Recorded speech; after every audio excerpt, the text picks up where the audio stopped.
Venga, hermanos, el Señor es digno de toda la alabanza, de todo honor, de toda gloria. ¿Cuántos dicen amén? Gloria a Dios, hermanos. Vamos a abrir nuestras Biblias, hermanos. La epístola a los Filipenses. Vamos a ubicarnos en el capítulo 4. Y vamos a preparar nuestro corazón para recibir en este día la palabra de Dios. ¿Cuántos dicen amén?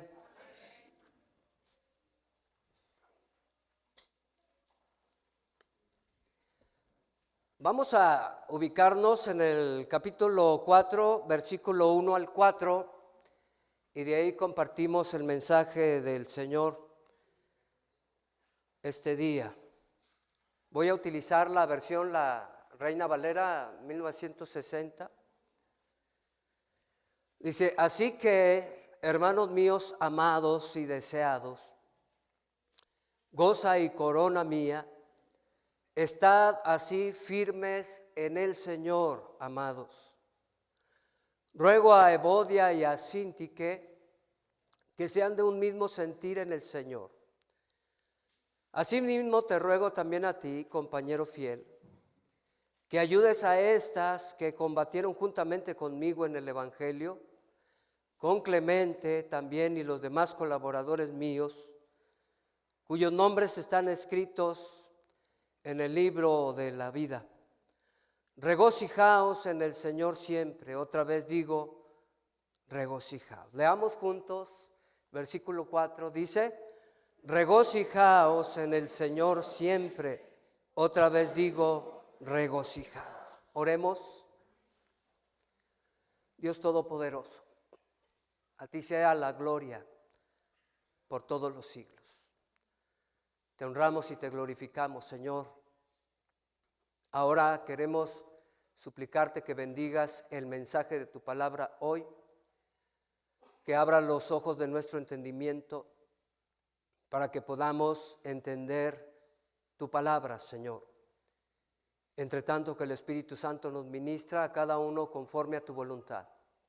Bendice a tu iglesia en todo el mundo, bendice a tu iglesia en este lugar. En Cristo oramos. ¿Decimos?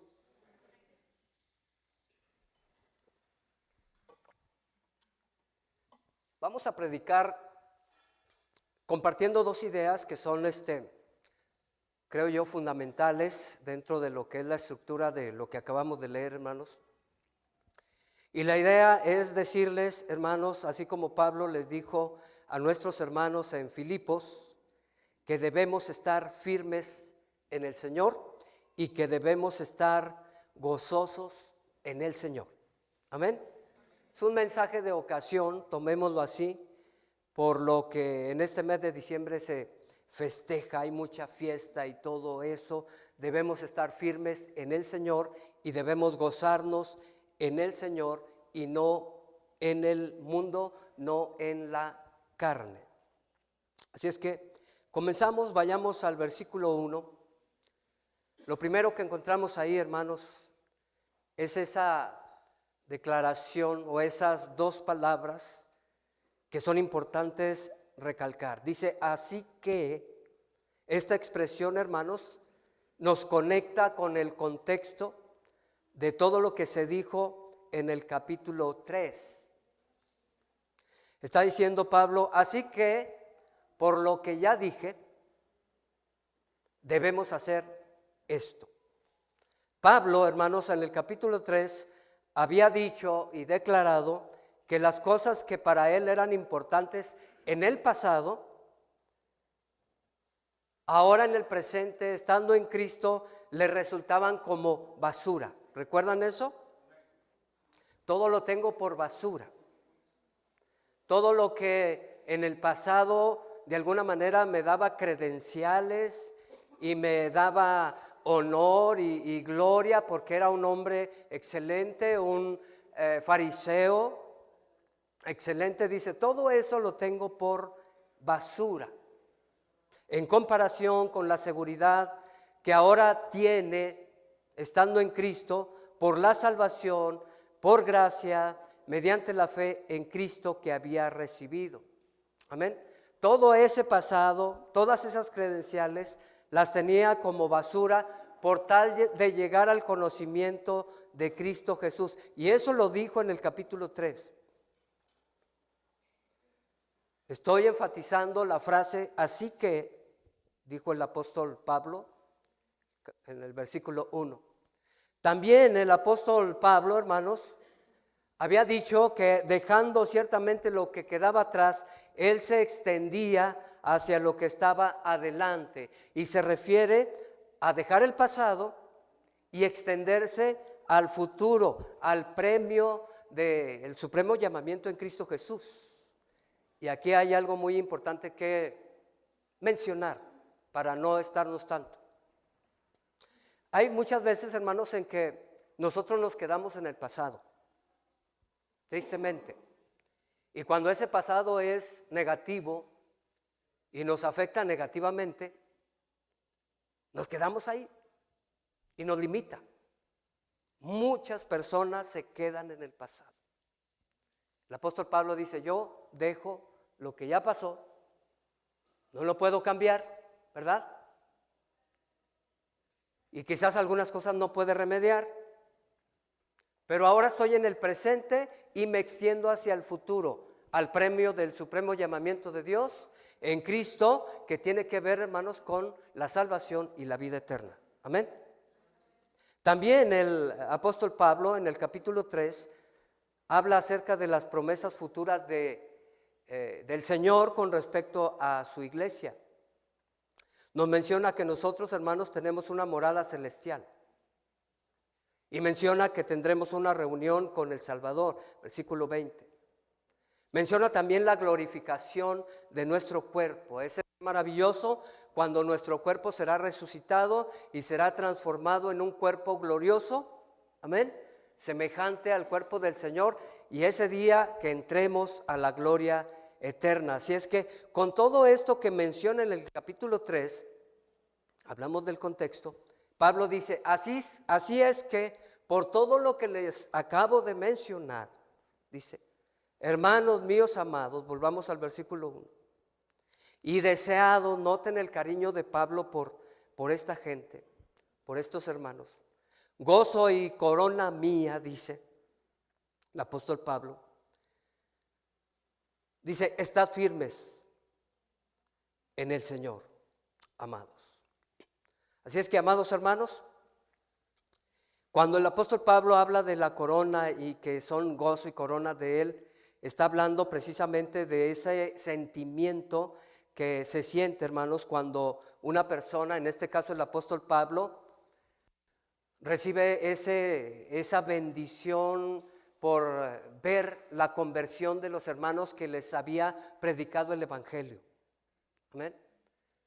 Quiero que nos metamos un poquito en ese sentimiento porque Pablo lo menciona allí. El apóstol Pablo en su segundo viaje misionero llegó a la ciudad de Filipo, ¿sí?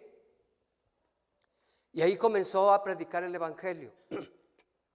Ahí comenzó la misión y después se estableció la iglesia de los filipenses. Se nos dice ahí en el capítulo 16, me parece, del libro de los Hechos, que un día de oración salió el apóstol Pablo y comenzó a predicar el evangelio y comenzó en una reunión femenil, hermanos. Estaban las mujeres orando por ahí en el río, cerca del río, ¿verdad? En el campo allí. E inclusive menciona a una mujer llamada Lidia. ¿Recuerdan la historia? Y que estuvo atenta escuchando el mensaje del evangelio y que Dios le abrió el entendimiento para entender el mensaje y creyó Lidia juntamente con su casa y comienza la obra misionera. El apóstol Pablo, hermanos, se sintió conmovido, se sintió satisfecho, porque cuando uno predica el evangelio y hay respuesta positiva, hermanos, se siente maravilloso. ¿Cuántos le ha pasado? Amén. Y luego después se nos dice ahí en el capítulo 16 de Hechos que Pablo comenzó a predicar el evangelio en esa ciudad y que por andar predicando el evangelio lo apresaron. lo golpearon por andar predicando el evangelio y lo echaron a la cárcel. Amén. Sufrimiento por predicar el evangelio. Y estando en la cárcel sucedió un milagro impresionante, porque por ahí de las 12 de la noche, de la medianoche, Pablo y Silas estaban cantando himnos al Señor. Y entonces en ese momento Dios irrumpe en la escena, hermanos, y provoca un terremoto. Y el edificio se cimbra, las puertas del calabozo se abren. Y hermanos, el carcelero que estaba allí, fíjense cómo Dios está al tanto de todo y está moviendo todo para que la gente escuche el evangelio y crea el evangelio. Y es algo impresionante verlo desde esa perspectiva. Y entonces el carcelero, al ver todo eso, quiso quitarse la vida porque pensaba que todos los presos habían escapado, ¿recuerdan? Y en el imperio o el pueblo romano, la ley decía que si se te escapaba un prisionero, te mataban, te quitaban la vida. Entonces él pensó quitarse la vida, pero Pablo y Silas le dijeron: no te quites la vida, aquí estamos. Y entonces fue con Pablo y con Silas. Y la famosa pregunta que resumba en todo el mundo: ¿qué dijo el carcelero? A ver, esos estudiosos de la Biblia. Hizo una pregunta.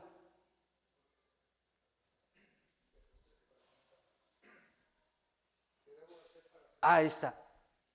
¿Qué debo hacer para ser salvo? Y Pablo y Silas le dijeron: pues cree en el Señor Jesucristo, serás salvo tú y toda tu casa. Y entonces el carcelero lo saca de la prisión, lo lleva a su casa, les da cafecito con pan, ¿verdad? Les da de comer, de cenar. Y a esa misma hora de la noche, de la madrugada, Pablo y Silas predicaron el evangelio a todos los que estaban ahí en casa, y todos creyeron y fueron bautizados. Qué maravilloso, hermanos, pensar y meternos en los zapatos del apóstol Pablo, hablando de lo que se siente cuando se predica el evangelio y hay fruto. ¿Qué es lo que dice Isaías capítulo 53? Y verá el fruto de la aflicción de su alma y quedará. Así estaba Pablo. Por causa de que los hermanos en Filipos habían creído al evangelio.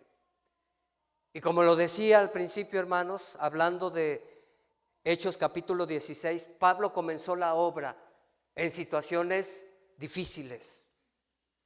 Había mucha oposición, pero aún con todo y eso, se levantó una misión y después se estableció una congregación, una iglesia. Así es que se sentía satisfecho, bendecido. Volvamos al versículo 1. Por eso es que dice: hermanos míos amados y deseados. ¿Han experimentado el sentimiento, el deseo de estar con los hermanos a veces? Ay, cómo quisiera ir con el hermano fulano y platicar un rato, porque disfruto mucho estar con él. Yo le prediqué el evangelio, él creyó, yo le he servido y estamos unidos en Cristo y todo eso. ¿Han sentido eso? ¿Amén? Qué maravilloso, ¿verdad? Bueno, el apóstol Pablo está hablando en esos términos cuando dice: ustedes son gozo y corona mía. Esa corona representa, hermanos, parte del premio, por así decirlo, de lo que recibimos los que predicamos el evangelio. En este caso Pablo, ¿verdad? Es un premio, es la corona de victoria. Y el gozo, noten esa palabra gozo, porque vamos a hablar de estar firmes y estar gozosos en el Señor. Amén. Y luego en la última parte del versículo 1 dice: estad así firmes en el Señor. Y aquí, amados hermanos, quiero decirles que Pablo les había dicho con anterioridad que llevaran vidas dignas del Evangelio, que estuvieran firmes en un mismo espíritu, combatiendo unánimes por la fe del Evangelio. Eso ya lo había tratado en el capítulo 1, pero ahora Pablo dice, deben estar firmes en el Señor. ¿Qué significa esto? Deben estar firmes en el Señor. ¿Recuerdan en el mensaje de la montaña, sermón de la montaña o el sermón del monte? Cuando Jesús predica ese famoso sermón, al final concluye con una parábola. Usted lo puede checar en Mateo capítulo, me parece que es el capítulo 7. La parábola del hombre necio y el sabio, ¿recuerdan? Bueno, estar firme en el Señor, hermanos, implica escuchar las palabras del Señor. Pero no solo allí termina. La implicación continúa a llevar a cabo lo que ha escuchado del Señor. Estar firmes en el Señor implica escuchar las palabras del Señor, la enseñanza del Señor, ponerlas en práctica en la vida. Amén. Dice, porque todo aquel que escucha mis palabras y las hace, le voy a comparar con un hombre sabio que edificó su casa sobre la roca. Y vinieron los vientos, la lluvia y la tempestad, y pegaron con ímpetu contra esa casa que fue edificada sobre la roca, y esa casa permaneció.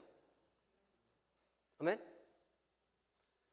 Y todo aquel que me escucha las palabras y no las hace, le compararé a un hombre insensato que construyó su casa sobre la arena. Y vinieron ríos, lluvias, fuertes vientos y golpearon contra aquella casa, y esa casa cayó porque no tenía buen cimiento. Entonces, amados hermanos, cuando el apóstol Pablo habla acerca de estar firmes en el Señor, ahí hay una implicación que debemos considerar y atender cada uno de los que nos llamamos cristianos. No se trata, como dijo Santiago, de ser oidores solamente de todo lo que Dios nos ha dado a través de su palabra. Se trata más bien de poner en práctica lo que escuchamos, lo que aprendemos del Señor. ¿Cuántos dicen amén?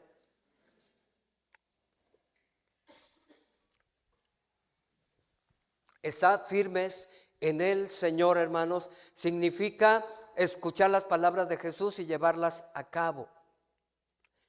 Hermanos, estad firmes en el Señor significa estar orando, porque la palabra de Dios nos dice que debemos orar en todo tiempo.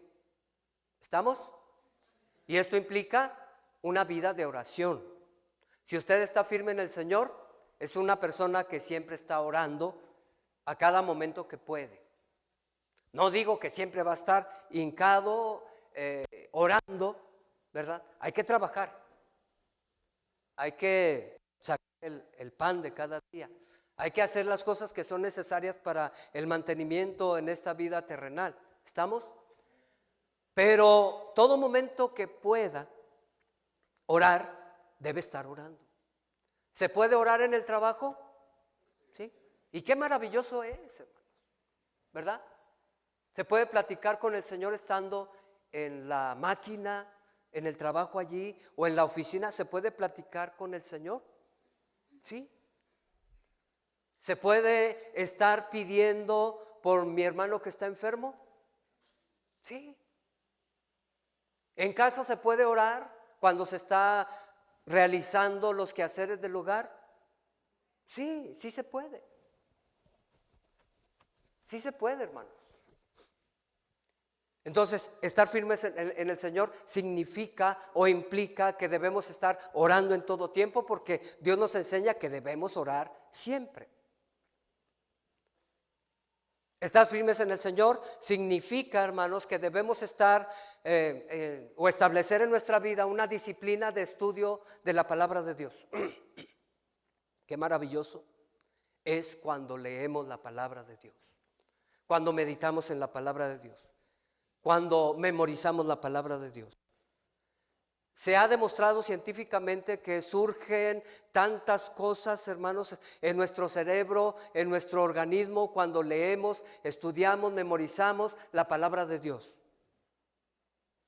Científicamente hablando, se ha comprobado infinidad de consecuencias positivas para el ser humano, para el cristiano que tiene una vida dedicada al estudio de la palabra de Dios. Hay mucho beneficio. Y el Señor nos dice, a través de Pablo, estad firmes en el Señor. Entonces, cada uno de nosotros debe estar disciplinado. Cada día, tener un tiempo para dedicarse a la palabra de Dios. Y cuando está uno leyendo la palabra, cuando está uno meditando en la palabra, hermanos, hay una bendición impresionante. ¿No le ha pasado? Hay dirección, hay consuelo, hay esperanza. Y díganme si no, pero en muchas ocasiones que estamos leyendo nos quebranta el corazón las palabras que encontramos ahí, ¿sí o no? Porque la palabra de Dios es viva y eficaz. Es viva.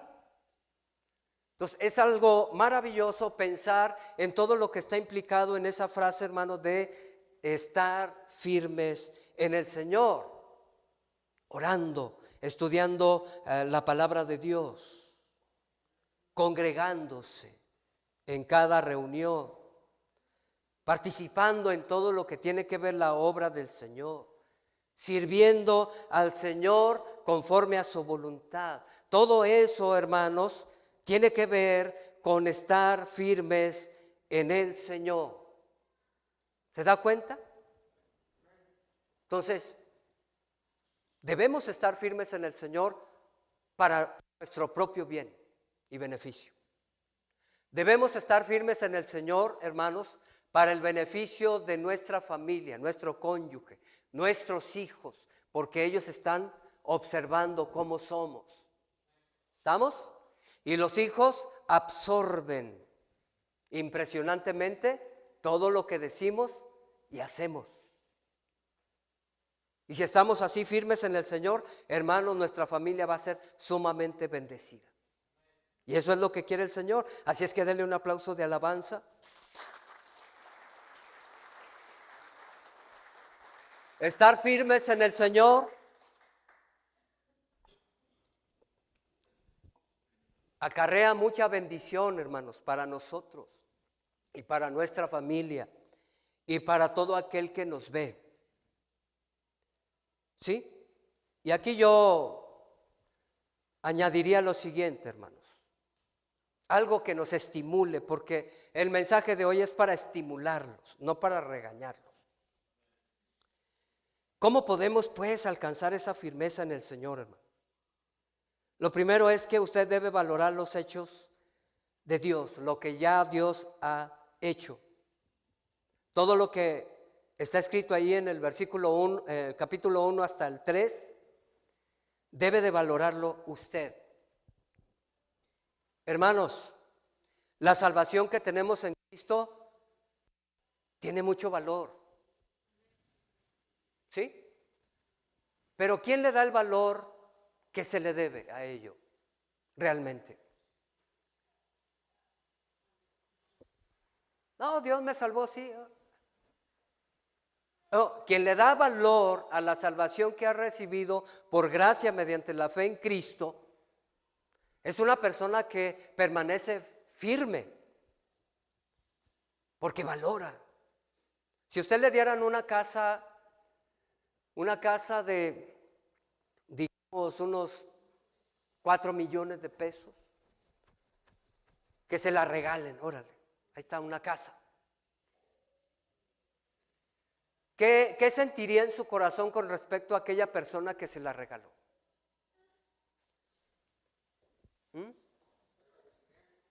Agradecimiento. ¿Y valoraría esa casa? Amén.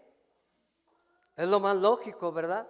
Entonces hay que darle valor a todo lo que Dios nos ha dado. Él nos ha dado el perdón de pecados, Él nos ha dado la justificación de nuestros pecados, la santificación por su Espíritu, Él nos ha dado la salvación eterna y las promesas futuras que tenemos en Él. Él nos ha dado la vida, la salud, el trabajo, Él nos ha dado los hijos que tenemos, Él nos ha dado todo.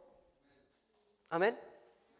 Debemos ser conscientes y debemos valorar lo que Dios ha hecho por nosotros y lo que Dios está haciendo y lo que Dios va a hacer en el futuro. Debemos ser agradecidos con el Señor. Debemos determinarnos a estar firmes en el Señor. Como ya lo mencioné, orando, estudiando la palabra, asistiendo a las reuniones, sirviendo al Señor, participando en la obra que Dios tiene, edificando a la iglesia de Cristo Laguna. Hay que determinarse a hacerlo y hay que obligarse a llevarlo a cabo. Obligarse. Porque a veces llegamos a determinarnos, pero nada más, ¿verdad? No, sí, hoy me determino y esto y lo otro, pero ya después se nos olvida y no nos determinamos a él. No hacemos las cosas. Versículo 2. Ruego a Evodia y a Síntique que sean de un mismo sentir en el Señor. Aquí el apóstol Pablo está hablando, acerca de dos mujeres y está rogando, hermanos, es un ruego y exhortación también, para que estas dos mujeres estén en un mismo sentir. Noten, en un mismo sentir en el Señor. Si ustedes notan esa frase, en el Señor, cambia toda perspectiva y nos enfoca precisamente en tener un mismo sentir en Cristo. Amén. No un mismo sentir en el criterio de fulano, sutano, mangano. No, es estar en un mismo sentir en Cristo.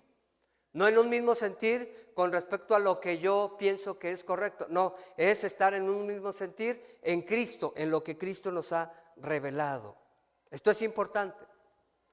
Existían conflictos de opiniones al parecer entre estas dos mujeres, y se dice de estas dos mujeres que eran unas mujeres, pues más adelante lo dice, colaboradoras del apóstol Pablo.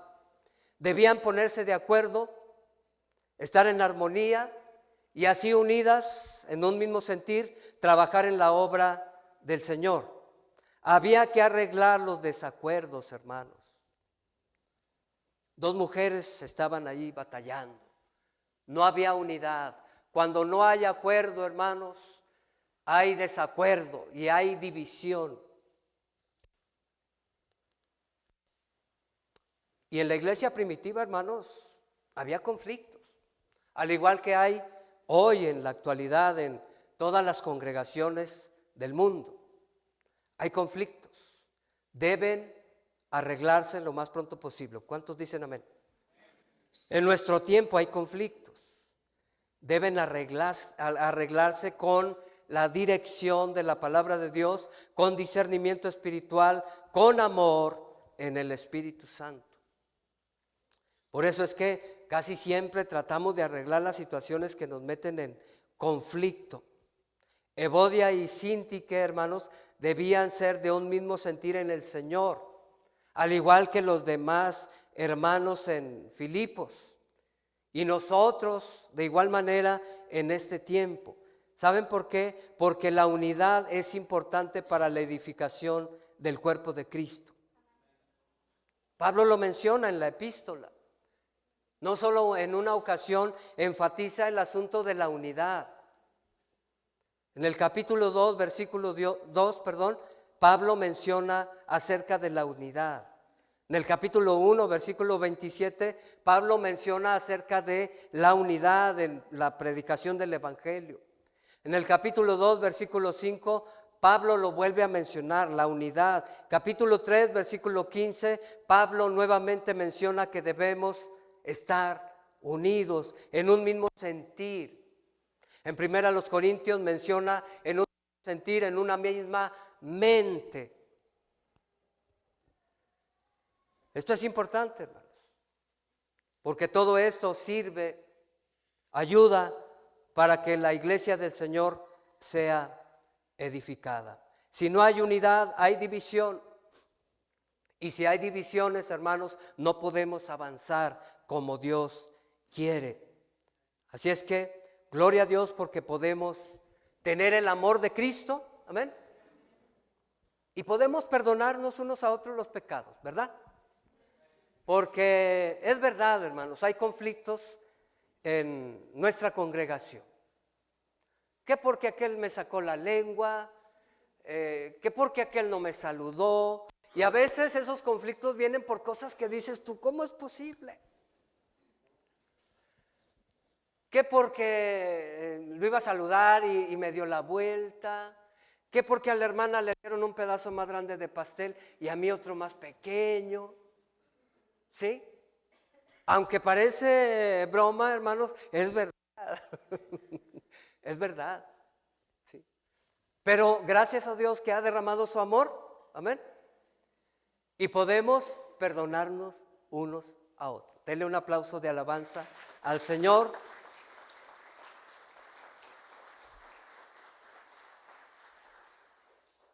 La dirección de la palabra de Dios, el discernimiento espiritual, el amor, el Espíritu Santo nos ayudan a lidiar con todas estas cosas. Versículo 3.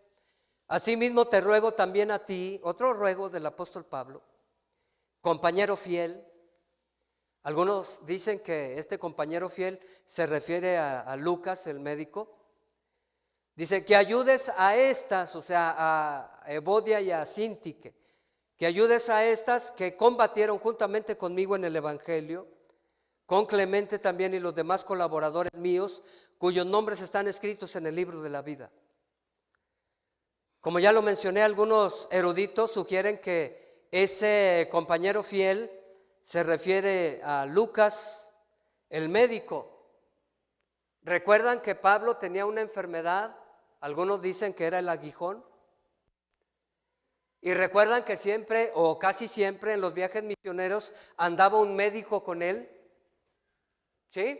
Bueno, ese médico era Lucas. Y andaba con Pablo. Lucas escribió el Evangelio de Lucas, valga la redundancia, y escribió el libro de los Hechos. ¿Recuerdan? Entonces algunos eruditos dicen que a quien se refiere Pablo en esta sección, hermanos, es a Lucas, pero como quiera. Lo relevante, hermanos, no es el nombre, sino el propósito, la acción que debía hacer. Y la acción que debía hacer era ayudar precisamente a estas dos mujeres para que estuvieran bien. ¿Qué obra tiene el Señor Jesucristo, hermanos, entre nosotros? ¿Verdad? Que hay hermanos que están a favor de la unidad y de la armonía y que tan pronto ven que hay dificultades, tienden a dar su ayuda. O a veces nosotros como pastores decimos, ¿sabes qué? A veces pregunto yo, cuando no se pueden arreglar algunas cosas, le digo, a ver, esta persona, ¿a quién le tiene confianza? No, pues a fulano de tal. Ok. ¿A quién le obedece? Porque hay personas que se sujetan a ciertas personas, no a cualquiera. ¿Estamos? No, pues a Sután. Ok. Háblenle a esa persona y que esa persona que es respetada por aquella mujer, por así decirlo, que no quiere acomodarse, que nos ayude para poder tratar de ubicarla. A veces lo hacemos así. Pero volvamos al pensamiento. Qué maravilloso es Dios. Porque Él, hermanos, derrama todas esas cosas en su iglesia, en su cuerpo. Él permite las dificultades para que salgan los que son aprobados y los que no. Pero también permite las dificultades para que el amor surja, la paciencia, la tolerancia entre nosotros. ¿Sí se da cuenta de todo lo que está Dios haciendo en la congregación? Todo lo permite, todo está controlado por el Señor. Y aquí el apóstol Pablo está diciéndole, ayúdame con estas muchachas. para que haya unidad, para que haya armonía. Y se nos dice que estas mujeres, hermanos, combatieron juntamente con Pablo. Noten esa palabra, esa metáfora que utiliza allí del combate, de la guerra. Estas personas, Evodia y Síntique, eran mujeres poderosas. Y aquí resalto, hermanos, el ministerio de la mujer en la iglesia. Esto les va a gustar a las muchachas. ¿Saben que el ministerio de ustedes es muy importante y muy valioso? Nada más escucho 2 amén. Yo pensé que iban a brincar de gusto, de gozo. Bueno, ustedes pueden leer toda la Biblia y el Nuevo Testamento nos presenta a mujeres que fueron mujeres fuertes en el Evangelio y en el Señor. Sí. La mujer juega un rol muy importante en el ministerio eclesial. De ahí que generalmente, hermanos, el grupo femenil en las diferentes congregaciones en todo el mundo, al menos acá en Occidente, el grupo femenil son los que siempre, es el grupo que está potente. Las hermanas siempre están buscando qué hacer y qué respaldar, y ministerios aquí, ministerios allá, y esto y lo otro, orando, ayunando y todas esas cosas. Generalmente eso sucede. Entonces, estas 2 mujeres eran algo parecido. Las mujeres, hablando en un sentido eclesial, hermanos, son importantes en la obra que Dios realiza en su iglesia. Amén. Pero cuando hay división, cuando hay problemas, esa obra maravillosa que Dios hace a través de ustedes, las mujeres, se limita. E inclusive se puede destruir. Porque cuando las mujeres están en problemas, hermanos, a veces es más complicado arreglar a 2 mujeres, en este contexto, que a 2 hombres.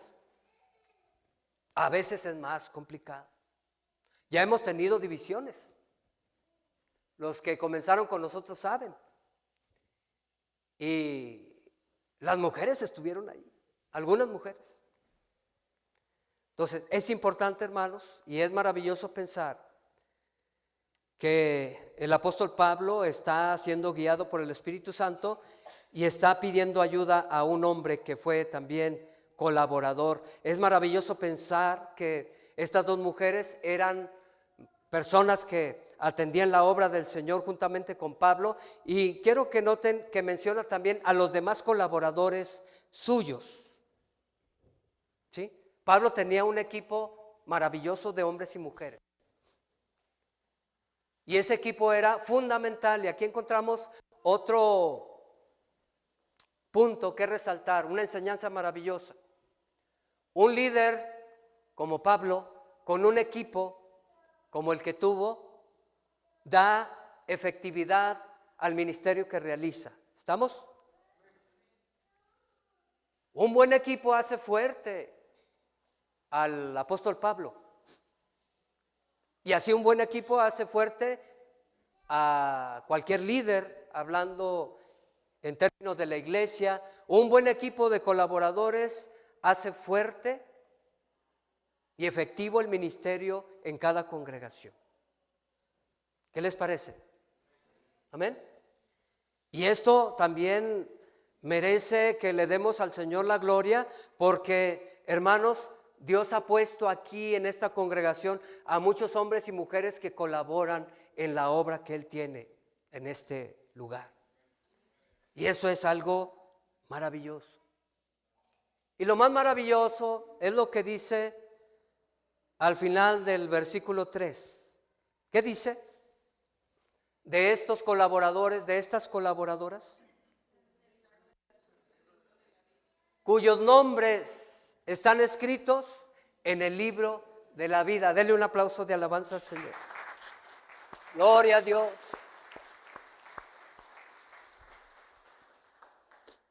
¿Saben ustedes que hay un libro? Y que hay libros escritos. Desde el Antiguo Testamento se nos menciona, hermanos. Éxodo capítulo 32, versículo 32, Moisés cuando está intercediendo por el pueblo había salido de Egipto libre con mano poderosa del Señor. Y resulta que Moisés subió al monte para hablar con Dios y recibir las tablas de la ley y se tardó. Y el pueblo estaba abajo en las faldas del monte y dijeron, ¿sabrá Dios qué le pasó a Moisés? Vamos a hacernos un ídolo que vaya delante de nosotros. Hicieron un becerro de oro. ¿Recuerdan? Y cuando Dios dice, voy a destruir, voy a barrer este pueblo, Moisés se levanta, intercede como buen pastor, dice, Señor, ten misericordia. Dice, no los destruyas, sino, dice, ráeme, borra mi nombre de tu libro que has escrito. Ahí está el libro. Desde el Antiguo Testamento. El Salmo 138 dice, mi embrión vieron tus ojos. Escribe David, versículo 16. Mi embrión vieron tus ojos y en tu libro estaban escritas todas aquellas cosas que fueron luego formadas sin faltar ninguna de ellas. El libro de Dios. Malaquías 3:16 habla del libro de Dios, porque algunos judíos se quejaban diciendo, aquellos que no sirven al Señor prosperan más que nosotros que estamos siempre sirviendo al Señor. Y Dios los escuchó y dice, no, no va a ser así. Yo voy a escribir un libro y en aquel día, en el día del Señor, hermanos, en el día del juicio, yo voy a hacer diferencia entre el que me sirve y el que no me sirve. El libro de Dios.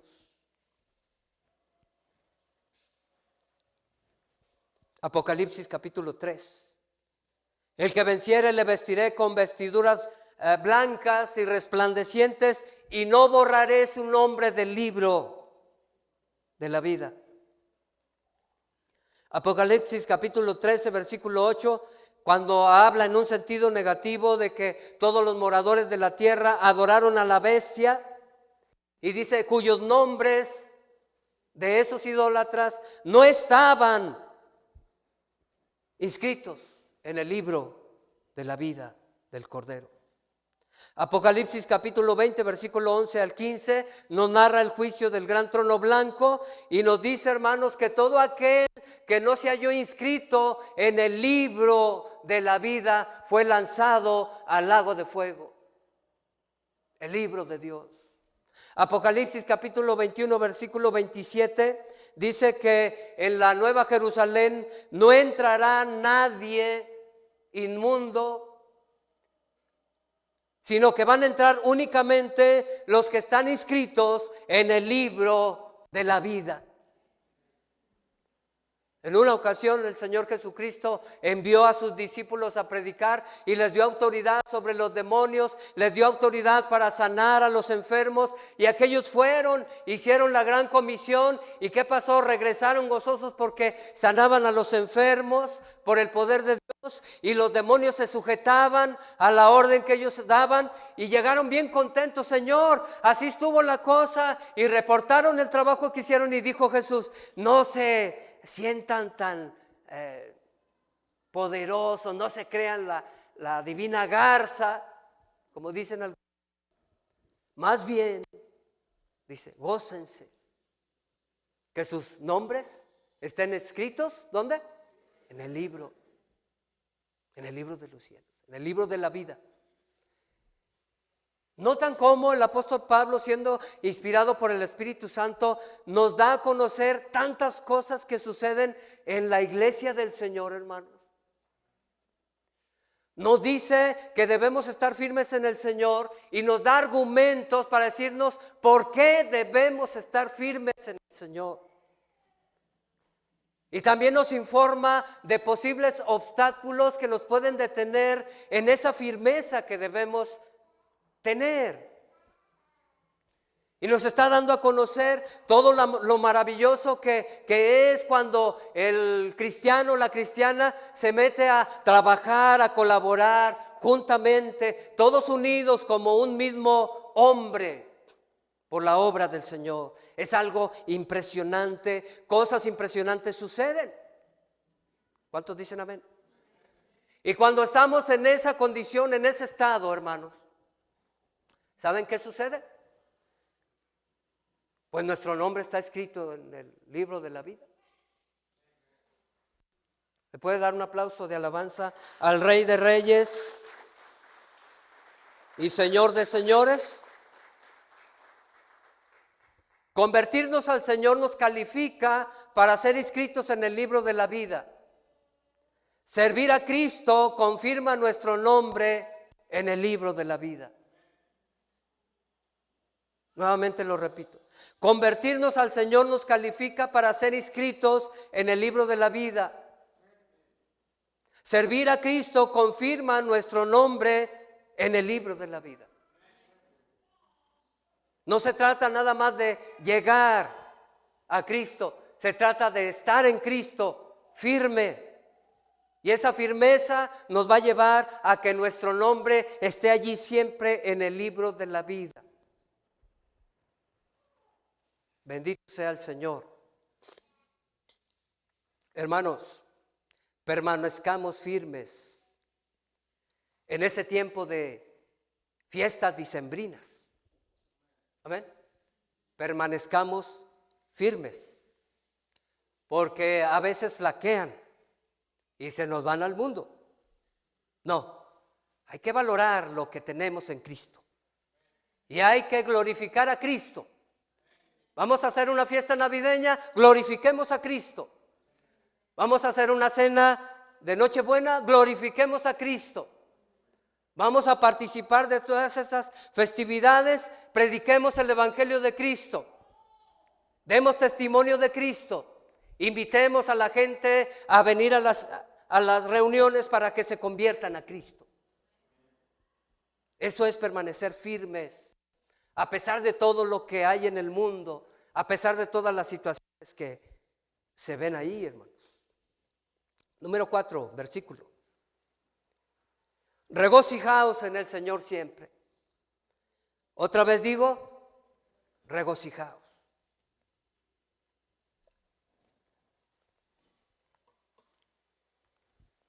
Ay, disculpen que ando apenas recuperándome de la gripa, hermanos. Hay mucha gripa ahorita. El apóstol Pablo, hermanos, hace referencia en esta carta al asunto del gozo, de regocijarnos. ¿Dónde? ¿Con quién? En el Señor. ¿Cuántos recibieron aguinaldo? Gracias a Dios, hoy nos fue bien este año. Bendito Dios. Gracias por todos los que participaron. Se siente bonito, ¿verdad? Gozados, ay, el aguinaldo, regalos y toda la cosa. Bueno, el apóstol Pablo dice, regocijaos no en las cosas materiales. Regocijaos no en las festividades, tanto así no. Dice, regocijaos en el Señor. Nosotros, cada uno de los que nos llamamos cristianos, que somos hijos, hijas de Dios, debemos regocijarnos en el Señor y en todo lo que conlleva. Amén. Regocijaos en el Señor. El apóstol Pablo habla acerca de eso en el capítulo 1, versículo 18. Nos habla del gozo cuando se predica el evangelio y todo eso. Capítulo 2, versículos 17 y 18. El versículo 28 habla y menciona, hace referencia del gozo. En el capítulo 3, versículo 1, habla de lo mismo. El capítulo 4, lo que estamos viendo aquí, este capítulo, versículo 10, habla del gozo. La palabra gozo se repite frecuentemente, hermanos, en la epístola, capítulo 1, versículo 4, versículo 25, capítulo 2, versículo 2, capítulo 2, versículo 24, capítulo 4, versículo 1, y usted puede ver. ¿Saben cómo se le nombra a esta epístola? La epístola del gozo. Filipenses se conoce como la carta o la epístola del gozo. ¿Usted quiere saber cómo podemos estar gozosos? Ahí va a encontrar mucho material. No más que va a necesitar discernimiento. La palabra gozo, hermanos. El tema del gozo es común desde el Antiguo Testamento. El pueblo de Dios se goza por la salvación de Dios. Isaías 25:9. Por la misericordia de Dios. El pueblo de Israel, hermanos, se goza por la misericordia de Dios, los beneficios de Dios. Salmo 90:14. El pueblo de Dios se goza, hermanos, por la presencia de Dios. Salmo 16, versículo 11. El pueblo de Dios se goza en el nacimiento del Salvador. Lucas capítulo 2, 10 en adelante. Pablo se goza en el Señor a pesar de su situación. Capítulo 1, versículo 18, capítulo 2, versículo 17 y 18, Pablo dice, yo me gozo en el Señor. Y aquí hay algo que aprender. Pablo es ejemplo.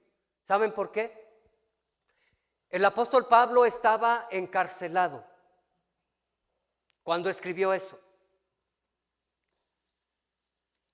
Y Pablo, cuando estaba escribiendo, está diciendo que él estaba gozoso. A ver, piensen eso. Hombre, Pablo, pero estás en el calabozo, en la prisión, y tú me dices que estás gozoso porque se está predicando el evangelio de Cristo, porque los creyentes en Filipo iban bien. Si ustedes se fijan, en esta epístola Pablo no les echa en cara casi nada. Los filipenses eran hermanos y hermanas. Nada más ese detalle con estas dos muchachas. Pero Pablo dice, me gozo, estoy sumamente gozoso en Cristo, aunque estoy en la cárcel, en el calabozo. Era algo bonito, hermanos. No era el calabozo como lo pintan ahora en los diferentes cerezos y todo eso, que tienes tu televisión allí y todo el... No, los calabozos eran algo feo sumamente. Había humedad, había oscuridad, había ratas. A veces los sujetaban al cepo. ¿Sí saben lo que es eso? Los tenían amarrados de aquí con un cepo o los pies con grilletes. Estando amarrados ahí, sujetados al cepo, ahí hacían sus necesidades. Era algo horrible. Y Pablo escribe, dice, yo estoy sumamente gozoso en el Señor porque el evangelio está siendo predicado y porque está creciendo la obra del Señor. Pablo es un ejemplo. A pesar de las situaciones adversas, el cristiano fiel y verdadero puede alcanzar ese gozo en el Señor. ¿Qué le parece? Así es que nosotros cuando es que pues viene diciembre y pues tengo poquito dinero y hermanos, no hombre, estamos. A veces les digo a la gente, considera a los que están en peores situaciones que tú. De esa manera puedes valorar lo que tienes. Si te comparas con los que tienen más que tú, ya te amolaste, ya te vas a ver muy pequeño. Te puedes mover, puedes hablar, puedes comer, puedes disfrutar muchas cosas, ¿verdad? El cristiano no depende de las situaciones que lo rodean para encontrar el gozo. Pablo no dependió de eso. Estaba en una situación sumamente deplorable. Amén. Sin embargo, él dijo, yo estoy gozoso en el Señor. Cuando llega la enfermedad, las dificultades, hermanos, que no dependamos de lo que sucede acá, sino de lo que está aquí dentro, que el Espíritu Santo ha puesto. La fe, la esperanza, la confianza. Pase lo que pase, hermanos. ¿Cuántos dicen amén? Pablo es ejemplo. Nosotros no debemos estar dependiendo de las situaciones que rodean nuestra vida, sino, noten, debemos depender de nuestra identidad con Cristo. Nuestro gozo no depende de las situaciones que nos rodean, dependen de nuestra identidad con Cristo, dependen de nuestra unidad con Cristo, dependen de nuestro estado y condición espiritual que tenemos en Cristo. Y depende de nuestra esperanza que tenemos en Cristo por la vida eterna que nos ha prometido. Alabe al Señor.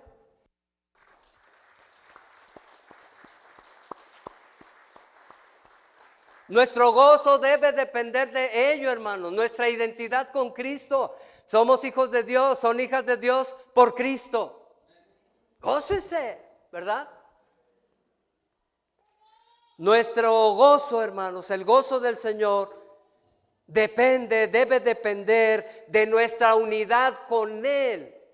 Ha hecho morar al Santo Espíritu, decía nuestro hermano Jesús, y se me hace extraño que no esté hoy. Está en la puerta. Que era algo maravilloso sentir a Cristo dentro, el Espíritu Santo. Algo maravilloso, hermanos. ¿Amén? Dependemos de nuestra unidad con Cristo. Nuestro gozo depende del estado y condición que tenemos con Cristo. Somos salvos, redimidos. Somos amigos de Dios. Ya no somos enemigos. Dios está a favor nuestro. Y si Dios es por nosotros, ¿quién contra nosotros? Esa condición, ese estado debe producir gozo en nosotros, pero a veces estamos tan lejanos, hermanos, de esta realidad.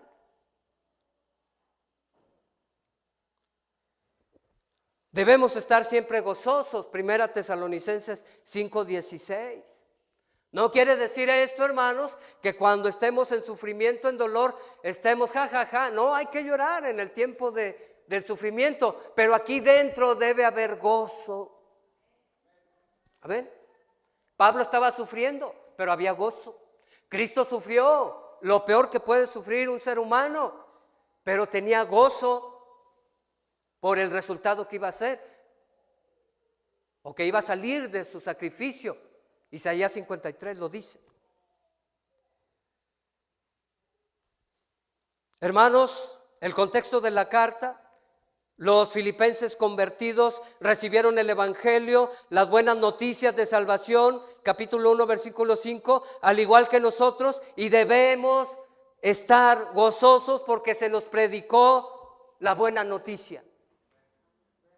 Debemos gozarnos.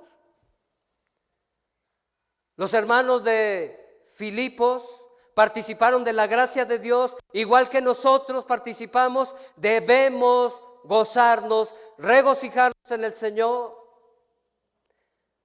Ellos predicaron y fueron ejemplos a muchos. Nosotros también predicamos el evangelio, debemos gozarnos. Y como ya lo dijimos anteriormente, hermanos, los ángeles quisieran predicar el evangelio, pero no se les permitió. A nosotros sí se nos permitió. Así es que cuando prediquemos el evangelio, debemos gozarnos en el Señor. Ellos recibieron la salvación, capítulo 2, igual que nosotros debemos gozarnos.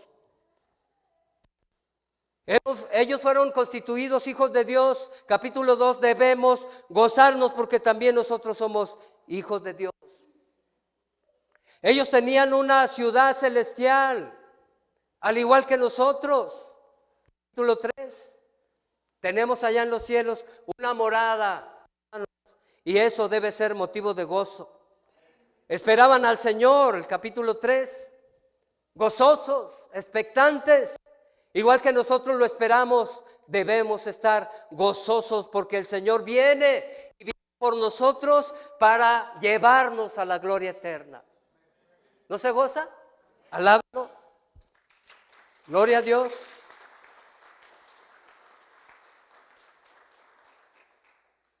Bendito sea el Señor.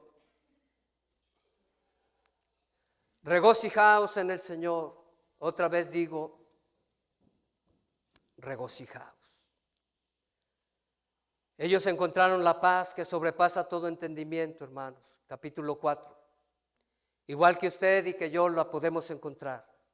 Debemos gozarnos. Él suplió todo lo que les faltó a los hermanos en Filipos capítulo 4 versículo 19, al igual que Dios suplirá todas las cosas que nos faltan en Cristo Jesús. ¿Cuántos están de acuerdo? Debemos de regocijarnos en Cristo, por lo que Él es, por lo que Él ha hecho en nosotros, por lo que Él hará en nosotros. Por todo eso, hermanos, que acabo de mencionar, yo creo que es suficiente para que estemos firmes en el Señor y estemos siempre gozosos en Él. Pónganse de pie, por favor.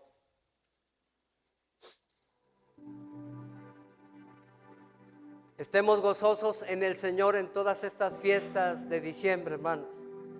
En el Señor y glorifiquémosle. Seamos conscientes de los motivos o razones por los cuales debemos estar firmes y gozosos en el Señor. El gozo y la firmeza en el Señor no depende de las situaciones que rodean nuestra vida, sino que depende de nuestra identidad con Cristo, nuestra unidad con Cristo, nuestro estado y condición con Cristo y de nuestra esperanza en Cristo. Eso que sea un estímulo fuerte en cada corazón. Amén. Para que podamos permanecer firmes en el Señor y estar siempre gozosos. Confiemos en la fidelidad de Dios. Dios es fiel y cumple sus promesas. ¿Cuántos dicen amén? No descuidemos la salvación en este tiempo de fiestas.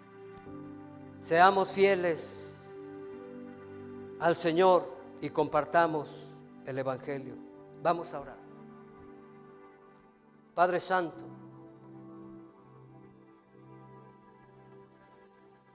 en el nombre de Cristo te alabamos.